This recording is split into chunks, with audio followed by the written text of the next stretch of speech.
বন্ধুরা, আজকে আমরা বাসায় তৈরি কেক বানানো দেখাবো কিভাবে আপনারা 10 মিনিটেই বাসায় কেক বানাতে পারেন। প্রথমে আমি 2টি ডিম নিয়েছি। এখন ডিমগুলোকে একটু মিক্স করে নেব একটি বিটারের সাহায্যে। এন্ড দেন এখন আমরা দিয়ে দিচ্ছি চিনি।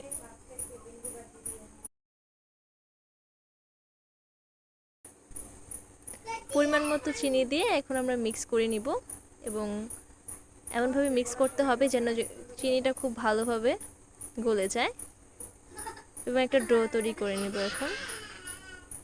এখন দিয়ে দিচ্ছি ভ্যানিলা এসেন্স।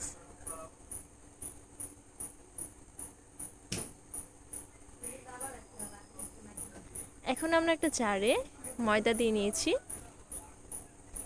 ময়দাগুলো ছেঁকে নেব এবং সাথে একটু গুঁড়ো দুধ দিয়েছি, এতে করে কেকের টেস্ট আরও ভালো হবে। এখন আমরা সেই দইয়ের সাথে ময়দা মিক্সিং করে দেব এবং একটি বিটার সাথে খুব ভালোভাবে নেড়ে নেব যাতে কোনো কণা না থাকে বা একে খুব ভালোভাবে মিক্স হয়, কারণ ভালো করে মিক্স না করলে এটা কেকটা খুব স্পঞ্জ হবে না। সো তাই আমরা কেকটা এখন আমরা মিক্স করে নিচ্ছি। যতক্ষণ পর্যন্ত ভালোভাবে মিক্স না হবে ততক্ষণ পর্যন্ত আমরা বিটারের সাহায্যে বিট করতে থাকব এবং যখন দেখবে একটু আঠালো আঠালো হয়ে গেছে তখন আপনারা চাইলে এটা বন্ধ করে দিতে পারেন। এখন আমি একটু দুধ দিয়ে নিয়েছি যাতে খেতে আরও মজা হয় এবং টেস্ট হয় সাথে।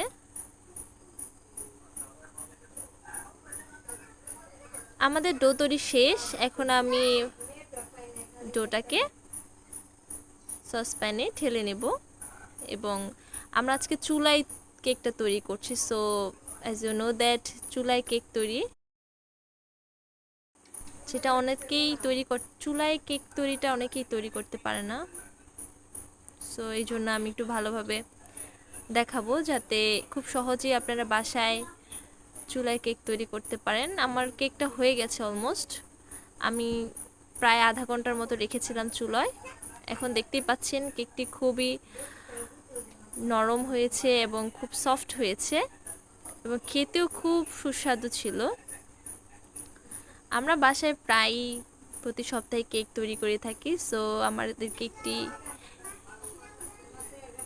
প্রতিবারের মতো এবারও খুব ভালো হয়েছে এবং খেতেও খুবই সুস্বাদু ছিল। আমি আশা করব আপনাদের যাদের বাসায় ওভেন নেই আপনারা যাতে খুব সহজেই ঘরের চুলায় গ্যাসের চুলায়